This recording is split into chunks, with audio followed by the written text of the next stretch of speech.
예수님이 이 땅에 인간의 몸을 입고 오심을 기억하고 기념하는 날인데요.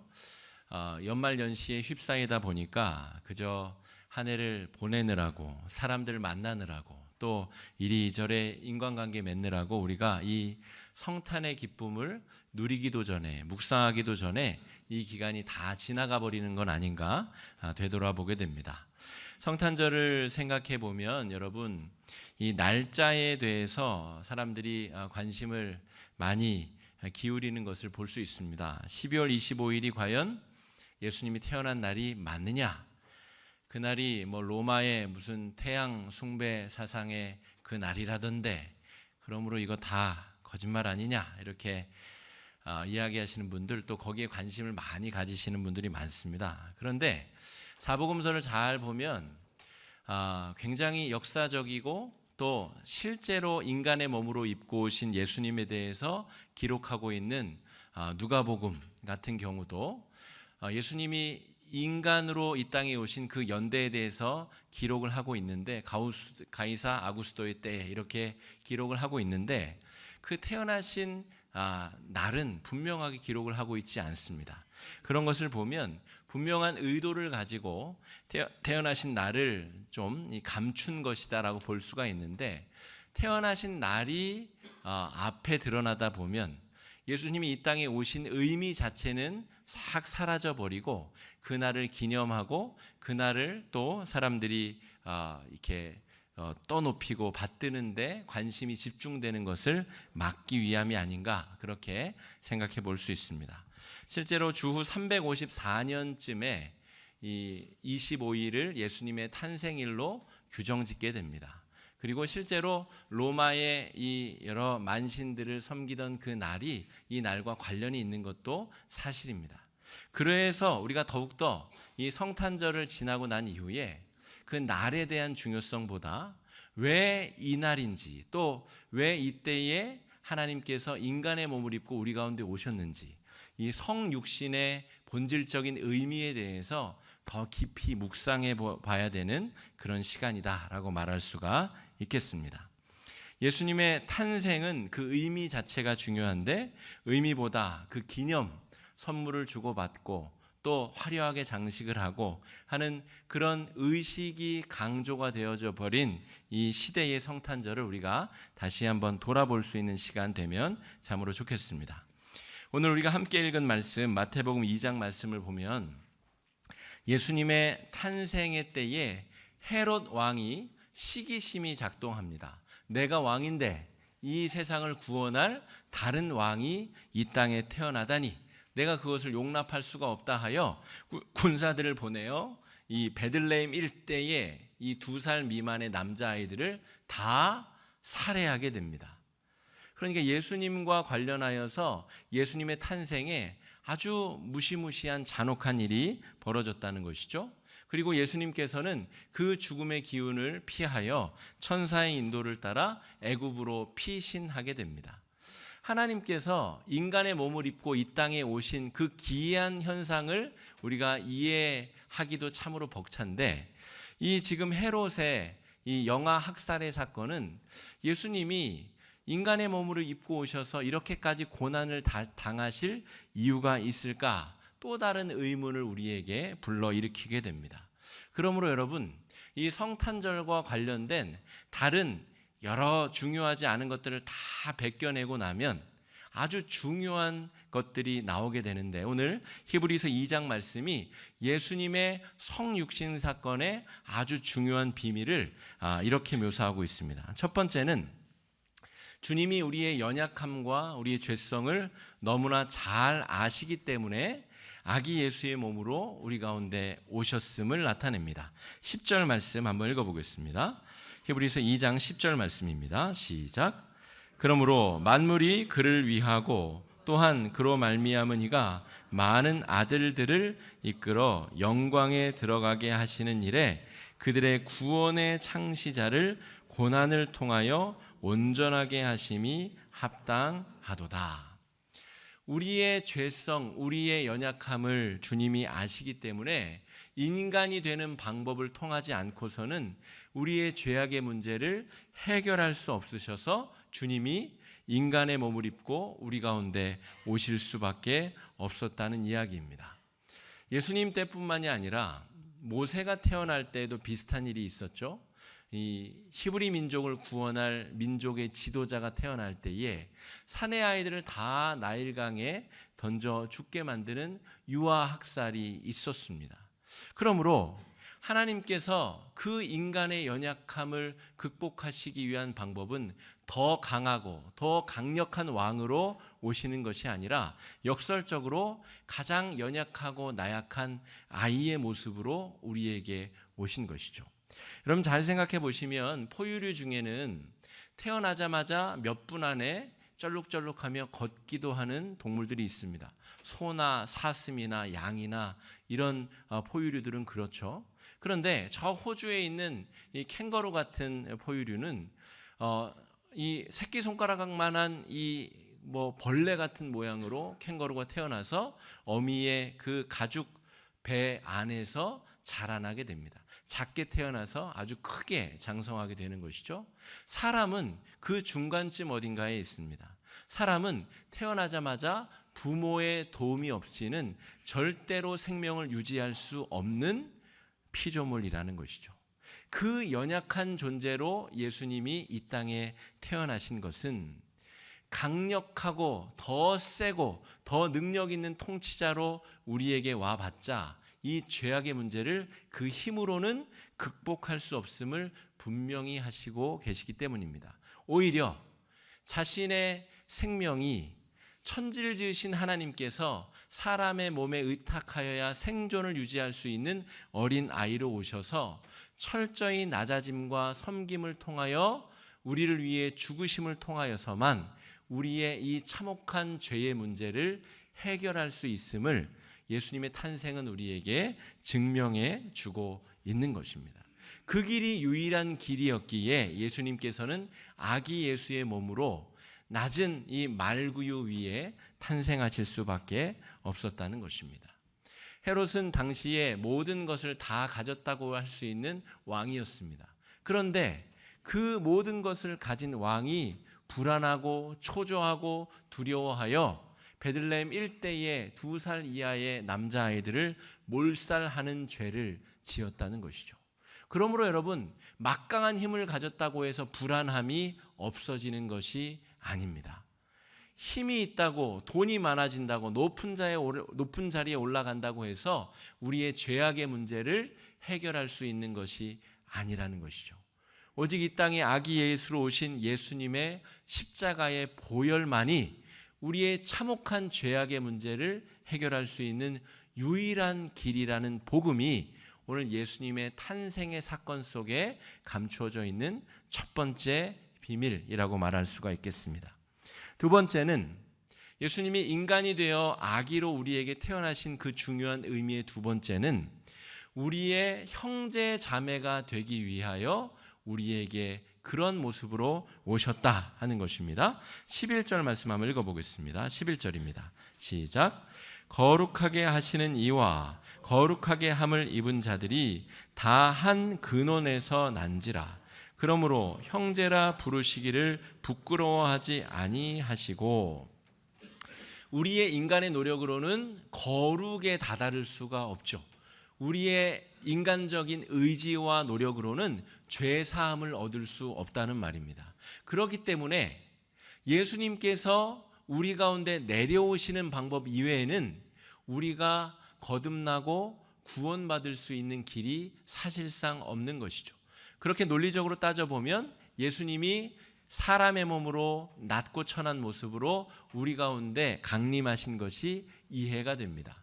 예수님이 이 땅에 사람의 몸으로 태어나심으로 말미암아 무슨 일이 벌어졌냐면 우리가 예수님과 형제요 자매가 되었습니다. 오늘 11절 말씀에는 자매라는 표현은 등장하지 않습니다만 제가 설교 제목에 우리의 형제 자매 예수라고 지었습니다. 왜냐하면 형제라고 하는 말 안에 형제요 자매라고 하는 깊은 의미가 다 들어있기 때문이죠. 이 형제라고 하는 단어가 의미하는 것의 중요한 것은 무엇이냐면 예수님 때문에 예수님과 관계 맺는 우리도 다 거룩하게 한 배에서 나온 예수의 형제요 자매가 되었다는 것입니다. 사람들은 다 거룩하게 태어났습니다. 하나님의 형상으로 태어났다는 것이죠. 그러나 예수님과 연결되지 아니하는 사람은 그 거룩한 형상이 제대로 발현되지 못하고 이 생을 살다가 저 생으로 가게 됩니다. 그러나 예수님과 연결된 사람은 예수께서 우리의 형제가 되고 자매가 된다는 사실이 깨달아진 존재는 우리의 인생을 새로운 눈으로 새로운 시각으로 다시 볼 수 있는 특권과 은혜를 누리게 된다는 것입니다. 여러분, 형제라는 말은, 형이라는 말은 손 윗사람을 말하고요, 제라는 말은 손 아랫사람을 의미합니다. 자매도 마찬가지입니다. 자는 손 위에 여자 형제, 매는 손 아래 여자 형제를 말합니다. 그런데 예수 안에 있으면 우리가 형제요 자매가 된다라고 하는 놀라운 표현, 위아래가 없이 수평적인 관계가 된다는 것입니다. 예수님과 우리 모두가 모두 하나님께로부터 말미암는 거룩한 형제자매 한 공동체가 된다라고 하는 것이죠. 이것이 예수님이 육신을 입고 우리 가운데 임하신 두 번째 중요한 의미입니다. 여러분, 사람들은 끊임없이 편을 가르고 다른 사람을 깎아내려 자기 자신을 높게 만들려고 합니다. 오늘 마태복음 2장에서 헤롯 왕도 그렇게 하죠. 아니, 내가 왕인데 메시아라는 존재가 태어났다고? 야, 가서 싹 다 죽여버려. 그래서 나 이외에 다른 왕이라 부를 수 있는 자가 아예 존재하지 않도록 만들어버려. 그것이 세상이 돌아가는 방법이고 세상 사람들이 만들고자 하는 세상입니다. 애굽에서도 그랬죠. 애굽의 바로 왕은 피라미드 구조의 세상을 만들어 가장 정점의 제일 높은 곳에 자기가 있고자 하였습니다. 저 하찮은 노예들은 저 피라미드의 밑에 하단부에 위치하여 내 무덤을 위하여 죽든지 살든지 말든지 내 노예로 짐승처럼 살기를 바랬다는 것입니다. 잘 생각해 보면 우리가 사는 세상이 그러합니다. 돈 있는 자는 끊임없이 돈 없는 자와 차별을 짓고자 하고, 지식이 있는 자는 무식한 자와 차별을 짓고자 하고, 남자와 여자가 나뉘려고 하고, 힘을 가진 자가 힘이 없는 자를 구별해 내려고 한다는 것이죠.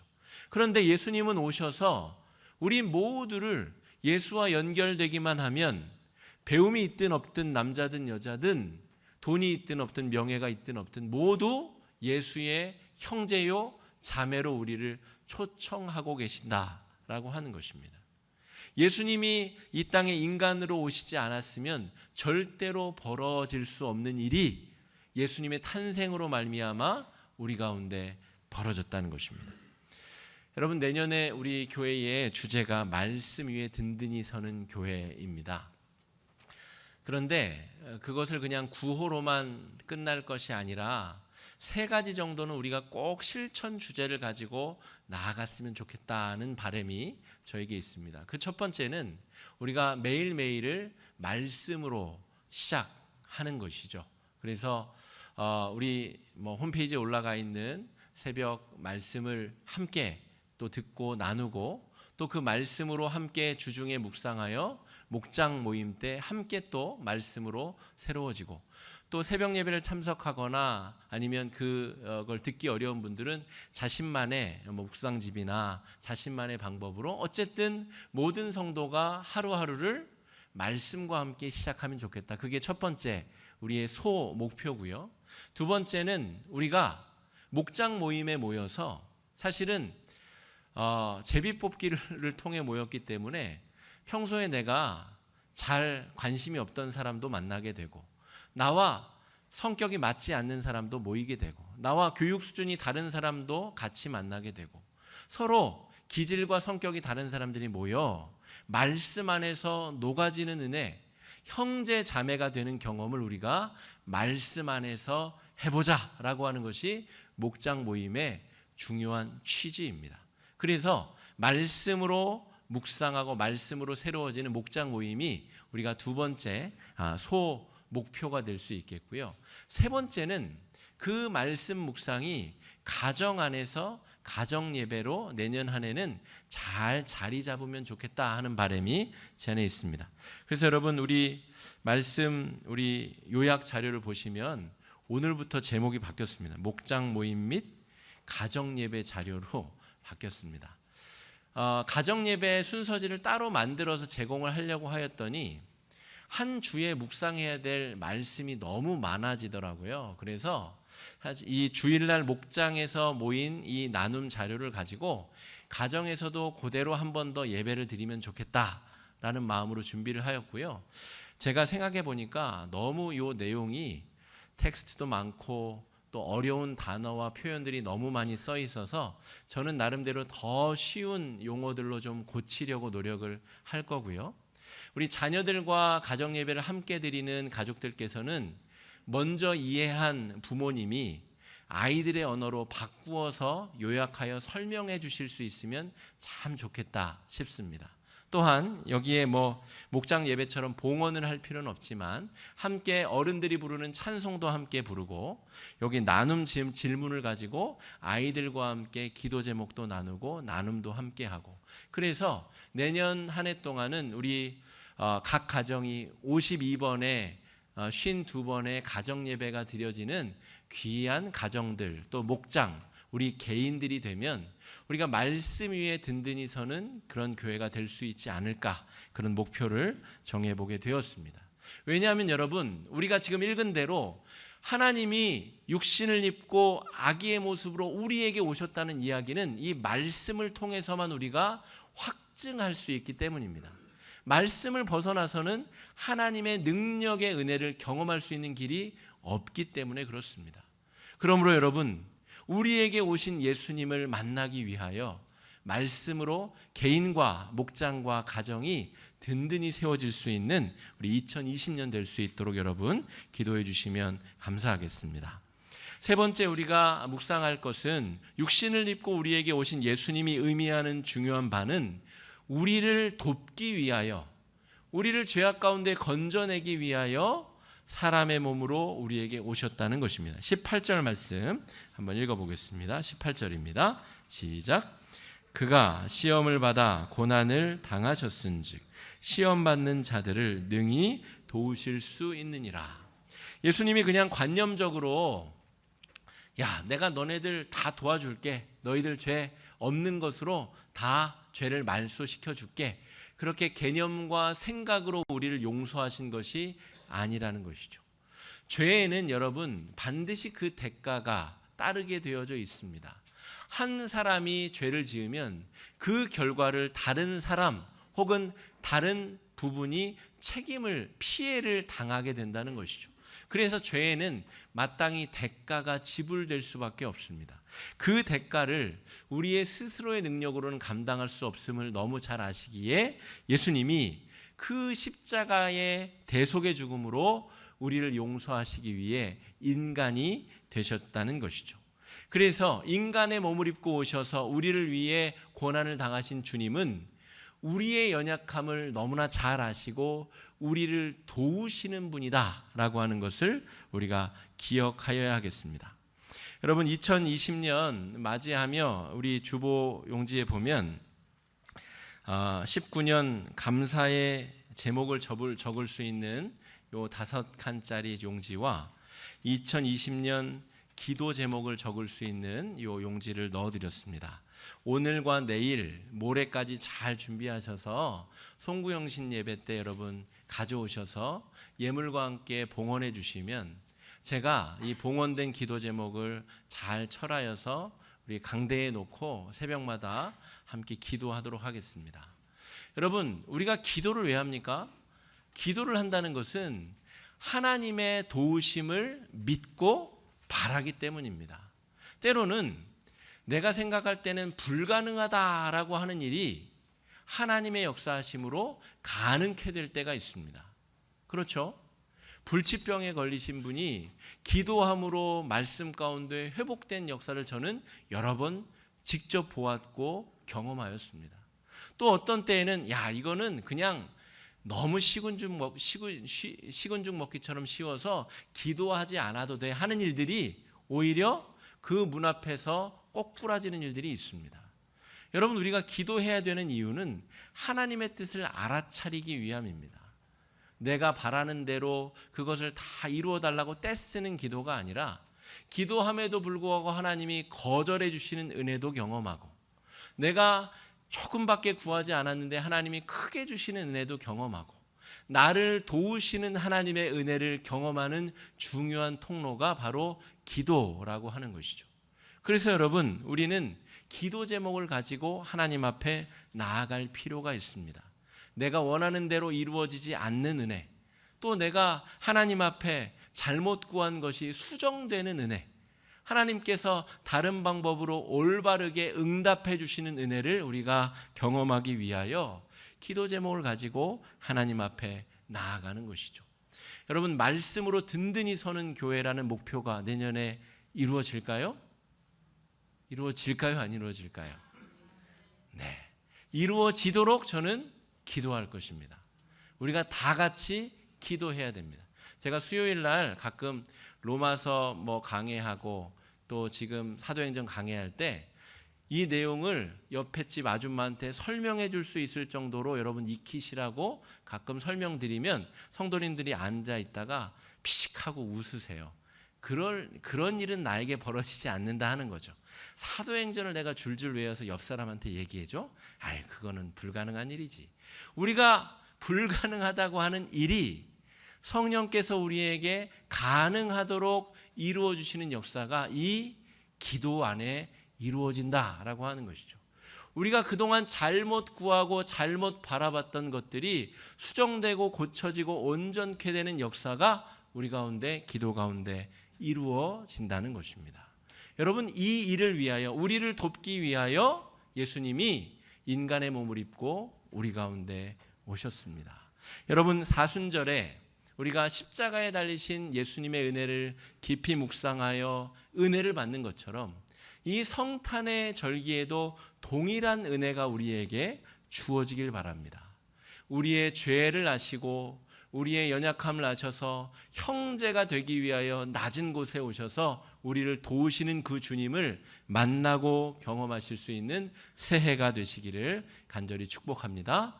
그 은혜로 말미암아 더 풍성한 열매를 맺고 하나님의 은혜의 발걸음에 발맞추어 걸으실 수 있는 성도님들 되시길 간절히 축복합니다. 이 시간에 말씀 의지해서 함께 기도하시겠습니다. 기도하실 때에 주님, 우리를 위해 우리를 살리려 하늘 영광 버리고 이 땅에 인간의 몸으로 오신 주님, 우리를 받아주시고 우리와 동행하여 주시며 우리를 어려움 가운데 고쳐달라고 이 시간에 말씀 의지해서 함께 뜨거운 마음으로 주여 외치며 기도하겠습니다. 주여, 주님